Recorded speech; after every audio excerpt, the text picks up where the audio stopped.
Hello les loulous, je vous retrouve pour une nouvelle vidéo sur ma chaîne. J'espère que vous allez bien. Alors je vous retrouve aujourd'hui pour le tag on my shelf, enfin sur mon étagère. Voilà, on l'a vu sur la chaîne de Margot Liseuse. Et en fait avec les personnes du couple Livresquement Votre, on a décidé de le reprendre. Mais en fait un peu à notre sauce, vu comme nous on demandait, en fait entre nous on se donnait des numéros. Livresquement Votre, c'est un groupe Facebook où les petits booktubeurs ayant moins de 500 abonnés, je crois quand on commence. Je crois que quand on s'inscrit, il faut avoir moins de 500 abonnés ou quoi. Voilà, où on s'entraide, où on parle ensemble, où on se présente, où on va regarder des vidéos des uns et des autres. On fait des tags ensemble comme là. Voilà, tout ça. Voilà, qui a été créé par Camille de la chaîne de la Plume de Phoenix. On nous donne deux nombres en fait, on s'est donné deux nombres à chaque fois en commentaire. Le premier nombre c'est l'étagère et le deuxième nombre le livre qui est sur cette étagère. Bien sûr je vous mets tous les liens en barre d'infos. Alors moi en fait vu comme vous voyez que c'est un peu le bordel chez moi, ça va être ma première étagère, on va compter. Là vu comme il y a deux livres et que je les ai pas lus et que en bas c'est pareil, là ça va être ma deuxième étagère. Vous voyez il y a des petits chamallows. Deuxième étagère, troisième, quatrième, cinquième, sixième, 7e, 8e, bon là vous la voyez pas. Et puis derrière de l'autre côté, on va avoir en haut 9e et 10e. Oh joie, non. Non, on va avoir que 9 étagères. Ah oui, mais non, mais il y a encore en bas, donc voilà. C'est un peu le bordel, vous voyez, il y a des livres un peu partout. Donc la première part qui a été donnée par Zoé, donc de la chaîne Bulle de mots, est 3, 10. La troisième étagère. Et le deuxième livre, donc 1, 2, 3, 4, 5, 6, 7, 8, 9, 10. Ah oui, ce livre qui est dans ma palle depuis 20 ans. Ah, c'est bien sur celui-là que je suis tombée. Oui. Le livre qui est dans ma palle depuis 20 ans. Je suis tombée donc sur Ballerine de Sophie Flack aux éditions Scarlett. Donc je suis censée vous en parler, mais vu comme je ne l'ai pas lu, ça va être très rapide. Voilà. En fait, j'avais acheté ce livre à Charlemagne il y a au moins 2 ans, 3 ans peut-être. 2 ans, je crois à peu près. Parce que ça parlait de danseuses et que, voilà, vous savez sûrement que je fais de la danse et que j'adore danser. Et que du coup je m'étais dit, oh là là, un super livre qu'il va falloir que je lise. Ça parle de danseuses, patati, patata, voilà, vous connaissez le refrain. Et que je n'ai toujours pas lu parce qu'en fait le résumé derrière c'est comment choisir entre son premier amour et son premier solo. Et que, en fait, c'est pas que je l'ai jamais commencé même. Mais ça sent les trucs un peu clichés. Mais je sais pas pourquoi, je traîne. Il va falloir que je lise un jour, oui. Alors la deuxième paire a été donnée par Camille, donc de la chaîne La Plume de Phoenix. Et c'est 6 et 12. Donc 1, 2, 3, 4, 5, 6. Ah oui, non mais là on se retrouve dans le caca pour compter les livres. Enfin 1, 2, 3, 4, 5. Pourquoi cette étagère là? Faut pas tomber sur le nôtre. Donc 6 et 12. Regardez juste cette étagère, comment elle est. Bon, là, vous voyez pas très droit. Mais on essaie de faire de son mieux. Hein. Regardez. Et il va falloir que je cherche le 12e livre là-dedans. Donc, normalement, le 12e livre, c'est le 12e tome du journal de danse, là. Ah non, ça doit être le 11e tome, vu comme, regardez, il y a un petit livre en haut qui s'est tapé l'incruste. Non, mais surtout que là, vous voyez pas. Le truc... On va compter celui-là aussi. 1, 2, 3, 4, 5, 6, 7, 8, 9, 10. Les deux dernières choses, obligé de tomber sur cette série. Donc on va prendre le tome 1 de la série Danse. Parce que déjà il est tout en dessous, le tome 10. Et que j'ai la flemme d'aller le chercher. Et que je vais pas vous parler du tome 10. Qu'en plus je crois que je n'ai pas lu. Voilà, donc c'est la série Danse de Anne-Marie Paul. Donc le tome 1 c'est Nina Graine d'étoile. Donc j'avais lu ce livre il y a un moment et j'ai jamais continué le tout parce que c'est très jeunesse en fait. Que je trouvais ça quand même assez cliché sur la danse. Mais en fait ce que j'aimais bien c'est que en fait Nina elle veut devenir danseuse étoile. en fait, sa mère est morte et elle voulait être danseuse ou un truc dans le genre, je crois. Et son père s'est remis avec une femme qu'elle appelle Odile. Donc c'est pas son prénom, hein. Mais Odile, pour ceux qui connaissent le lac des cygnes, c'est la méchante.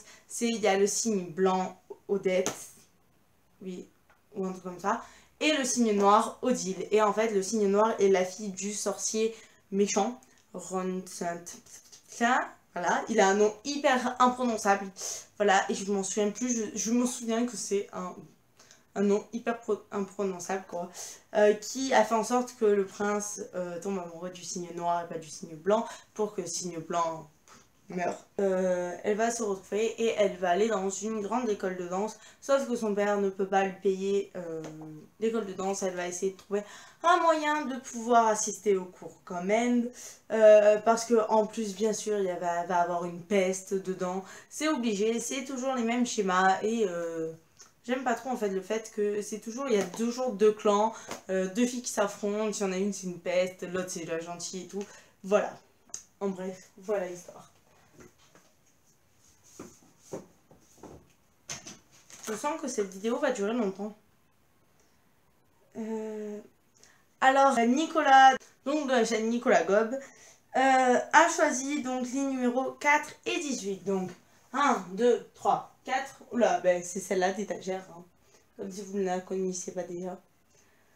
1, 2, 3, 4, 5, 6, 7, 8, 9, 10, 11, 12, 13, 14, 15, 16, 17, 18. Alors, du coup, je prends le petit livre qui est en haut. Alors, c'est un livre que ma mère m'a donné. Donc, Aventure dans le désert. Donc, qui a été publié aux éditions Piccoli Milan.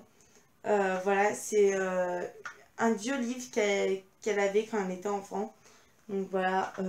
Et c'est des dessins que j'apprécie énormément dedans. Mais comme vous voyez, bon, les pages se déchirent un peu. C'est vraiment un très vieux livre.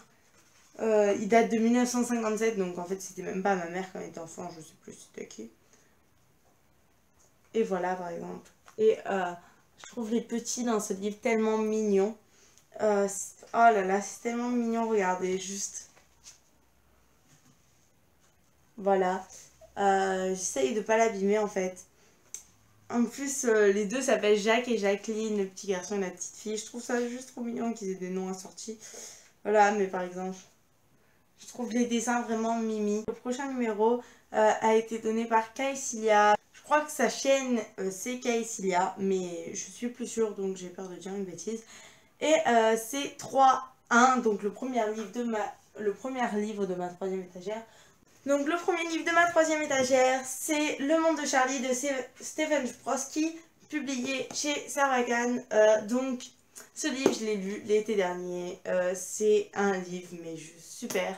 Il y a aussi le film, voilà. Mais j'ai autant aimé l'un que l'autre. Les deux m'ont fait pleurer, mais un point, mais c'est atroce. Voilà. Ce livre est juste super. En fait, on va suivre Charlie qui va rentrer au lycée et qui est un peu un garçon bizarre vu des autres. Personne ne l'approche et tout. Et il va se faire ami avec lui. Donc avec ce gars qui s'appelle Patrick. Et qui lui, il fait toujours le pitre et tout. Voilà, qu'on adore. Voilà. Et ce gars a une demi-sœur, Sam. Donc, voilà. Et du coup, ça fait que ils vont... il va faire connaissance avec eux, avec leur bande d'amis. Il va, vu comme c'est un peu un gars à part qui ne connaît presque pas grand chose à la vie, qui va apprendre, qui va aller en soirée avec eux et tout. Enfin, qui va faire ce que font normalement les jeunes de son âge. Voilà, c'est un livre que j'ai beaucoup aimé. La prochaine paire est donnée par Iman, donc de la chaîne Iman's Book. Alors 3 et 9, donc on retourne sur cette étagère. 1, 2, 3, 4, 5, 6, 7, 8, 9. Mais je crois que je vais tricher, voilà, parce que normalement le livre sur lequel je tombe c'est Immortel, donc de Kate Thiermann, mais je ne l'ai pas lu.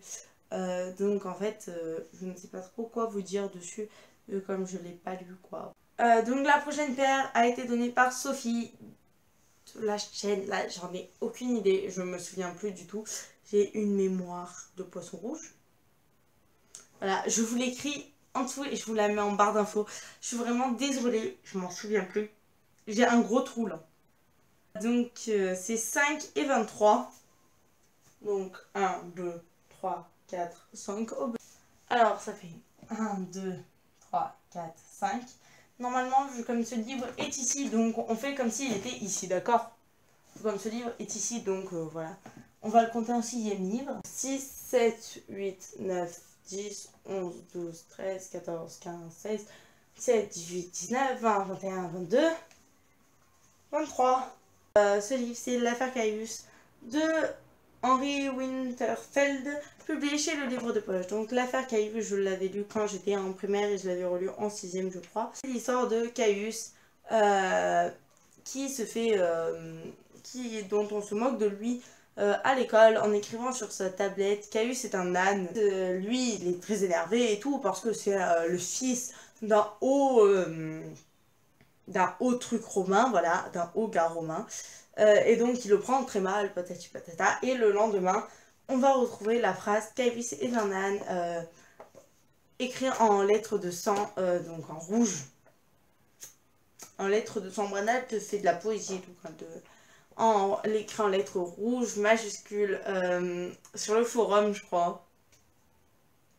Ouais, sur la façade du temple, donc qui se trouve sur le forum. Donc tout le monde va le voir et tout le monde va se dire là là là, qu'est-ce qui se passe? Et donc tout le monde sait que c'est Rufus qui a fait ça le jour d'avant. Ça va entraîner plein d'histoires, voilà. Après, je m'en souviens plus trop non plus. Après, ils vont essayer de délivrer Rufus parce que c'est une histoire encore plus compliquée. Tout. C'est compliqué tout ça. Donc, le prochain couple a été proposé par Lauriane de la chaîne Lauriane. 1, 2, 3, 4, 5, 6. Donc, je suis tombée sur le Horla de Guy de Maupassant. Donc, suivi de l'héritage, ouais, mais j'ai lu que le Horla parce qu'on me dit c'est pour l'école. Donc, publié chez Librio. En fait, le Horla, c'est genre un livre que j'ai dû lire pour l'école qui m'a fait quand même assez peur. Ouais. Et en fait, c'est le narrateur qui des animaux. Il a une ombre qui le suit. Comment cette histoire le narrateur va très bien. Il est comme une personne normale. Et en fait, au fur et à mesure, on continue l'histoire. Il commence à sombrer peu à peu dans la folie, en fait. Maupassant avait la syphilis. Voilà. Et à ce qui paraît, il se serait donc... En fait, c'est ce qui verrait lui-même qu'il aurait retranscrit à l'écrit. Ce livre m'a fait très peur quand même. Voilà. J'ai des frissons et tout, je vous jure. C'est assez spécial parce qu'en fait on ne sait pas si c'est lui qui est complètement fou, qui est complètement dans un délire total, si tout est inventé ou s'il y a vraiment quelqu'un qui le poursuit et tout, on ne sait pas. Je trouve ça assez... voilà, c'est des nouvelles fantastiques. C'était l'année dernière que j'ai dû le lire à l'école, programme de 4e. L'année dernière j'ai eu beaucoup de mal avec ça parce que pour moi j'aime pas les trucs qui nous laissent dans le flou. Voilà. Juste pour vous dire, et donc là, le Horla, bien sûr, nous laisse énormément dans le flou, il nous donne pas de réponse normale. Voilà. Et voilà les loulous, cette vidéo, elle est finie. Moi, je vous fais plein de gros bisous, je vous dis à la prochaine vidéo, ciao.